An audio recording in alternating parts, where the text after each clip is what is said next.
अभी मैंने अपनी इस वाली फिश को ऑब्जर्व किया है। ये ब्रीथिंग बहुत तेज कर रही है, माउथ ओपन कर रही है और बार बार ये जहां पे बबल्स आ रहे हैं इसके ऊपर आ रही है। ये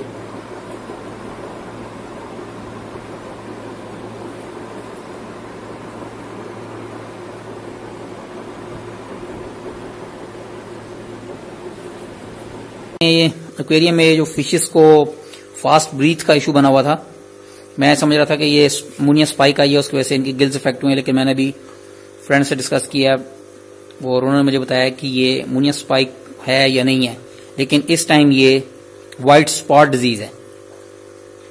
लेकिन मुझे इस टाइम किसी फिश के ऊपर व्हाइट स्पॉट नजर नहीं आ रहे। मे बी ये बहुत अभी इनिशियल स्टेज पे है जो इतनी क्लियर नजर नहीं आ रही, लेकिन एक्सपीरियंस पर्सन जो है वो मैंने वीडियोस वगैरह दिखाई तो उनसे आइडिया हुआ कि इसको ये इशू है। तो इसमें मिथाइलिन ब्लू मेडिसिन ये वाली ये डालनी है अभी मैंने इसमें। तो इसके लिए मैंने इसको रेडी किया है। सबसे पहले सम फिल्टर को बंद करना है ताकि वाटर जब सम फिल्टर में जाएगा तो स्पंजेस में और उसमें एक्टिवेटेड कार्बन भी है वो इसको ऑब्जर्व कर लेगी, मेडिसिन को खत्म कर देगी, एक्टिवेटेड कार्बन और स्पंजेस वगैरह भी। और उसी वजह से मैंने ये जो मेरे पास ये 2 स्पंजेस लगे हुए स्पंज फिल्टर, इनकी एयर ऑफ कर दी है। इनकी एयर ऑफ करके यहाँ पे एक स्टोन लगाया, स्टोन के साथ एयर कनेक्ट की है, एक ये और एक ये, ताकि उसके जो स्पंजेस हैं वो ऑब्जर्व कर लेंगे सारी मेडिसिन को। और टैंक का टेम्परेचर 29 से 30 डिग्री तक लेके जाना है। अभी मैं 28.8 पे गया, स्लो स्लो इसको मैं इंक्रीज कर रहा हूँ 29.5 तक। इसको मैंने ऑफ कर 29.5 डिग्री का सेट पॉइंट दिया कंट्रोलर को, और हीटर अभी स्लो स्लो इसको इंक्रीज कर रहा है।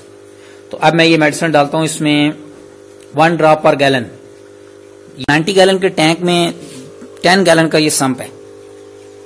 इसका मतलब है कि 80 गैलन वाटर है इसमें टैंक में, और इसके 80 ड्रॉप्स बनते हैं, लेकिन मैंने इसमें 45 ड्रॉप डाले ताकि कंसंट्रेशन थोड़ी सी कम रखी है। बेबीज की वजह से ये डेंजरस ना हो जाए इनके लिए। मुझे अभी एग्जैक्ट आइडिया नहीं क्या सिचुएशन बनेगी, लेट्स सी 4-5 आवर के बाद। फिशेज एक्टिव हैं, लेकिन ये ब्रीथिंग का मसला बता रहा है कि उनको गिल्स का इशू है।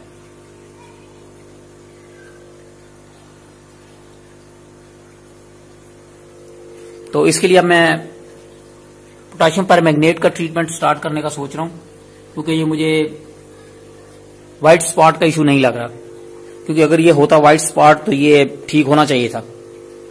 ये मैथिलीन ब्लू जो मेडिसिन है, ये मैंने 3 डेज इसको ट्रीट किया, लेकिन कोई रिजल्ट नहीं आया। ये जो फास्ट ब्रीथिंग वाला इशू है ये स्टिल वैसे ही है, इसमें कोई खास इंप्रूवमेंट नहीं हो रही। इसलिए टुडे मैंने प्लान किया है कि पोटेशियम परमैंगनेट का ट्रीटमेंट करूं, पीपी बाथ जिसको कहते हैं। इसका केमिकल फार्मूला है KMNO4। ये बहुत ही ज्यादा क्रिटिकल हो सकता है अगर थोड़ी सी क्वांटिटी ज्यादा होगी, इसलिए फुल कैलकुलेशन करनी है और फिर इसको ऐड।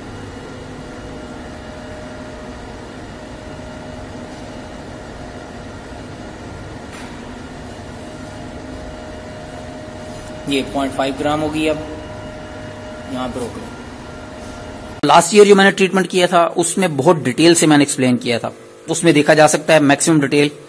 उसका वीडियो का नेम था how to use potassium permanganate for the treatment of sick fish in an aquarium. इसको पीपी बाथ भी कहते हैं। उसमें बहुत ज्यादा डिटेल देखी जा सकती है। तो आज मैं थोड़ा जरा फास्ट इसको करूंगा। ये है पोटेशियम परमैंगनेट। इसके ये क्रिस्टल होते हैं छोटे छोटे से ब्राइट। ये 0.5 ग्राम मैंने मेजर किए, और ये मैंने टैंक से वाटर ले लिया है, या टैप वाटर भी ले सकते हैं। अब ये 0.5 ग्राम में इसमें ऐड करता हूं। ये डार्क पिंक कलर बन जाएगा इसका। इसको इसमें थोड़ा सा शेक कर लेते हैं ताकि ये मैं ऐड करने लगा हूं। ये इस साइड ऐड हो गई है। काफी डार्क लग रही है मुझे। Anyways let's see. Wave makers चल रहे हैं, उसकी वजह से ये फौरन वाटर मिक्स हो जाएगा। ये मैं सारी ऐड कर रहा हूं। नॉट श्योर कि क्या रिजल्ट आएगा, लेकिन और कोई ऑप्शन है नहीं। इसको वाटर में शेक करके बाउल को भी ये ऐड होगी, और ये मैक्सिमम ये बेबीज के ऊपर भी आ गई है अब इसमें।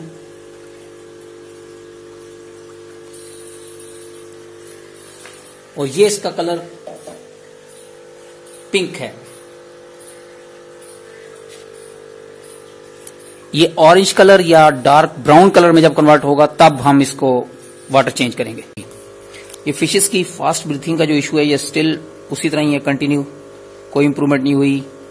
इसमें मिथाइलिन ब्लू का जो ट्रीटमेंट किया 3 डेज का वो भी यूजलेस रहा। फिर उसके बाद जो पोटेशियम परमैंगनेट से ट्रीटमेंट किया वो भी यूजलेस रहा। 4 मंथ से ये प्रॉब्लम सॉल्व नहीं हुआ। अभी तक ये फिशेज उसी तरह ही एयर बबल्स के ऊपर आती हैं जैसे ये भी आ रही है ये, और थोड़ी देर ठीक होती हैं, थोड़ी देर बाद खराब होती हैं। मैंने सैंड रिमूव कर दी, मेडिसिन के ट्रीटमेंट किए। इन 4 मंथ में टू मच प्रॉब्लम मैंने फेस की, लेकिन ये प्रॉब्लम स्टिल वहीं पे है। समटाइम्स फिश ठीक होती हैं, समटाइम्स दोबारा वही सिचुएशन हो जाती है। उस वजह से अगर हम इस फिश को ऑब्जर्व करें, इसने अपने विंग्स क्लोज किए हुए, ब्राइटनेस भी इसकी नहीं है। अगर मैं इसको जरा जूम करूं, और ये वाली फिश है ये भी इसी तरह ही है, विंग्स क्लोज किए हुए, और ये फिश भी इसी तरह एयर बबल्स के ऊपर आ रही है ये वाली।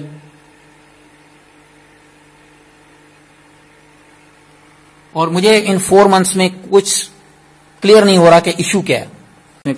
एट लास्ट ग्रेवल ऐड हो गए दोबारा, लेट्स सी क्या रिजल्ट आएगा। अभी जरा क्लाउडी है क्योंकि मैंने अभी ऐड किए।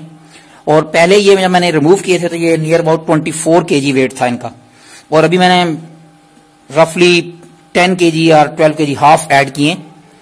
और अभी वाटर चेंज स्टार्ट करता हूं मैं। अभी मैंने वाटर एम्प्टी कर दिया नियर अबाउट 30%, 15 इंच तक, और 22.5 इंच तक मैं इसको फिल करता हूं। नियर अबाउट 30% या 35% बनता है। तो अभी इसमें एंटी क्लोरीन केमिकल भी डाल देंगे और दोबारा वाटर फिल करते हैं। मैंने वाटर चेंज कर दिया और ग्लास को भी जरा क्लीन किया, थोड़ा डर्टी हुआ था। और अभी टाइम हुआ है 7:40, नियर अबाउट 1 आवर पास हुआ है अभी। और नया सैंपल मैंने लेके रखा है बाउल में, और इसकी पीएच है 8.1। और इससे पहले मैं जब भी वाटर चेंज करता था तो पीएच 7.95 के राउंड आती थी, या 7.8 डाउन रहती थी, क्योंकि टैप वाटर का जो पीएच है वो 7.8 या 7.6 के राउंड है। तो जब मैं वो ऐड करता था एग्जिस्टिंग वाटर में 30% जैसे मैंने भी ऐड किया, या 35%, तो 7.8 या 7.9 या 7.7 के राउंड पीएच होती थी। ये लास्ट 4 मंथ से मैं जो ऑब्जर्व कर रहा हूं, जब से ये फिशेज में प्रॉब्लम चल रहा है। और आज ये फर्स्ट टाइम वाटर चेंज करने के बाद 8.1 है पीएच।